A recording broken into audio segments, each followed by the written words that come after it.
Sir Chauhan. आज इस video में क्या करने वाले हैं, क्लास 9th का इकोनॉमिक्स का chapter poverty as a challenge. इससे पहले की वीडियो में मैं छोटे छोटे पार्ट्स में छोटे छोटे जो पॉवर्टी के टॉपिक्स हैं आपको समझा चुकी हूँ। पॉवर्टी का मीनिंग, उसके types, dimension of poverty, poverty seen by social scientist, poverty line का मीनिंग, पॉवर्टी एस्टिमेट मैं इन इंडिया समझा चुकी हूँ आपको। अब मैं आपके सामने रख रही हूँ ग्लोबल पॉवर्टी सिनेरियो कि पूरे वर्ल्ड में गरीबी का क्या सिनेरियो है, क्या एस्टिमेट है, गरीबी पूरे वर्ल्ड में घट रही है या बढ़ रही है, या सारे देशों में घट रही है, कुछ देशों में घट रही है, वो सब आपके सामने रखने वाली हूँ। थोड़ा सा ध्यान से सुनेंगे।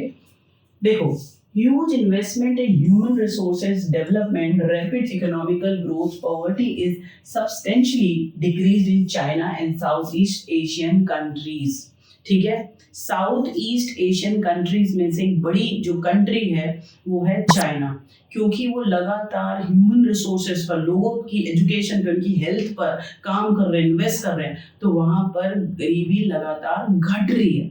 ठीक है, ये बात। China number of poor has came down 85% in 1981 to 40% in 2008। आप समझ रहे हैं कि लगातार चाइना में गरीबी घट रही है और अभी सिर्फ 14% ही लोग गरीबी की रेखा के नीचे रह रहे हैं, अगर मैं 2008 का डाटा उठाकर देखूं। तीसरी बात आप देखो, एशियन कंट्रीज जिसमें इंडिया भी है, इंडिया, श्रीलंका, बांग्लादेश, नेपाल, भूटान और पाकिस्तान, सारी की सारी एशियन कॉन्टिनेंट के अंदर है ये सब कंट्रीज।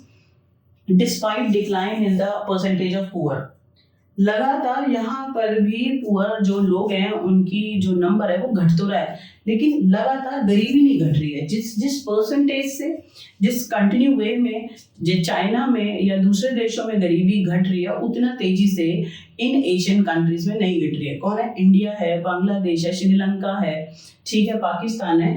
गरीबी का जो नंबर है लोगों का वो दिख तो रहा है कि हाँ घट रही है, लेकिन बहुत तेजी से गरीबी नहीं घट रही है।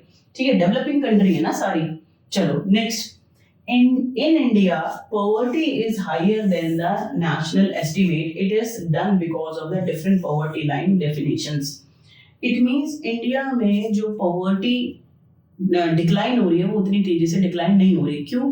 क्योंकि एक तो कैलकुलेशन मिस्टेक है, क्योंकि जो पॉवर्टी लाइन हम लेते हैं स्टेट टू स्टेट वो अलग अलग हो जाती है। किसी देश में आप, किसी राज्य में 28 राज्य हैं भारत के अंदर, कहीं आपको गरीबी ज्यादा दिखाई दे रही है, कहीं आपको कम दिखाई दे रही है। तो टोटल नेशनल एस्टिमेट जो होना चाहिए कि हाँ भाई इतना स्टैंडर्ड, अगर गरीबी से का इतना लेवल पे लोग कमा रहे हैं तो गरीबी की रेखा के ऊपर आ जाएंगे।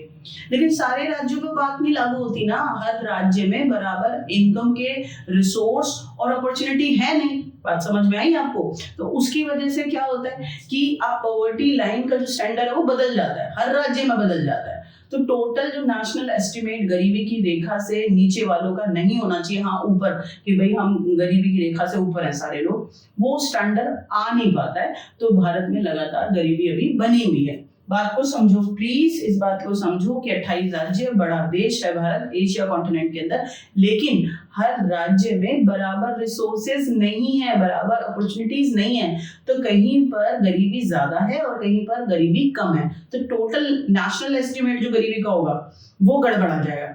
समझ में आ गया आपको? इन लैटिन अमेरिका, मान लो अभी अगर आपको अब भी नहीं समझ आया तो आप इस बात को समझो। मान लो भारतीय सरकार ने ये पॉवर्टी लाइन एस्टिमेट बनाया कि हर जो भी 10,000 से ऊपर कमाएगा वो गरीबी की रेखा से ऊपर है, नहीं तो जो इससे नीचे कमाएगा गरीबी की रेखा से नीचे है, जबकि इससे भी कम है ये स्टैंडर्ड। अब ये बात को समझो, जो बॉम्बे में रह रहे हैं वो तो 10,000 आराम से कमा लेंगे, जो दिल्ली में रह रहे हैं, कलकत्ता में रह रहे हैं, और जो बिहार में रह रहे हैं, झारखंड में रह रहे हैं, बैकवर्ड एरियाज में रह रहे हैं, वहाँ कोई अपॉर्चुनिटी नहीं है, कोई रोड कनेक्टिविटी नहीं है, कोई बिल्डिंग नहीं है, कोई मल्टीनेशनल कंपनी नहीं है, वहाँ पे 10,000 कैसे कमा लोगे? वहाँ चैलेंज हो जाएगा। तो आप समझे कि जो नेशनल एस्टिमेट है उस पर पहुंचना, कुछ राज्य आराम से पहुंच जाएंगे, वहां पे अपॉर्चुनिटीज हैं, और कुछ राज्य नहीं पहुंच पाएंगे। तो जो पॉवर्टी लाइन की जो डेफिनेशन है वो गड़बड़ आ जाती है। बात समझ में आके कैलकुलेट ढंग से हो नहीं पाती है। The Latin America of the ratio of the poverty has declined 11% in 1981 and 66.4% in 2008। तो आपको अगर हम पॉवर्टी का जो पूरा रेशियो देखेंगे, वर्ल्ड में देखें तो अमेरिका जैसी जो कंट्री है वहां लगातार घट रहा है। 2008 में 6.4% और गरीबी घट गई, बढ़िया मामला चल रहा है। ठीक है, अगर एशियन कंट्रीज में चाइना का एग्जांपल लें, गरीबी लगातार घट रही है, क्योंकि चाइना की जो गवर्नमेंट है वो ह्यूमन रिसोर्स पे काम कर रही है, लोगों की हेल्थ पे, लोगों की एजुकेशन पे, उनके स्किल पे काम कर रहे हैं। जब लोग फिट एंड फाइन रहेंगे तो जो इनकम जनरेशन होगा, जो जनरेट होगी, वो घटेगी या बढ़ेगी? बढ़ेगी।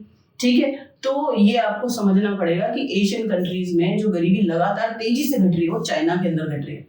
और अगर यूरोपियन कंट्रीज में या मैं अरब कंटिनेंट्स में बात करूं, जैसे अमेरिका कंट्री की बात करूं, तो वहां पर भी लगातार गरीबी घट रही है। लेकिन एशियन कंट्रीज जैसे पाकिस्तान, श्रीलंका, पाकिस्तान, इंडिया, यहाँ पे गरीबी के नंबर ऑफ जो पुअर है वो घट तो रहे हैं, लेकिन जो एक्चुअल पॉवर्टी का एस्टिमेट होना चाहिए हाँ इतनी घट जाए, वो उतनी तेजी से नहीं घट पा रहा है। तो उसके बहुत सारे रीजन है, कॉजेज ऑफ पॉवर्टी, वो मैं आपको नेक्स्ट टॉपिक में पढ़ाऊंगी। होपफुली यू अंडरस्टैंड कि क्या पूरे ग्लोबल लेवल पे, पूरे वर्ल्ड में गरीबी एक जैसा घट रही है? नहीं, एक जैसी, कहीं स्टेबल है, कहीं पे नहीं घट पा रही है और कहीं पे आराम से तेजी से घट रही है। चाइना में, अमेरिका तो एग्जाम्पल है, तेजी से गरीबी घट रही है, बढ़िया मामला चल रहा है, ठीक है। और इंडिया में भी स्टेबल है, उतनी तेजी से गरीबी नहीं घट पा रही है। घट रही है, मैं ये नहीं कह रही नहीं घट रही है, आप घबराओ मत, बट उतनी तेजी से नहीं घट रही है। Is that clear? इतनी बात आप सबको समझ में आ गई। नेक्स्ट वीडियो में हम करने वाले हैं कॉजेज ऑफ पॉवर्टी, और ये आपको बहुत जरूरी है जानना कि किस कारण की वजह से गरीबी होती है, क्या वो कारण आसपास आपके तो नहीं चिपके हुए। तो नेक्स्ट वीडियो में हम वो पढ़ेंगे। तब तक के लिए आप बहुत ज्यादा खुश रहो और पढ़ते रहो।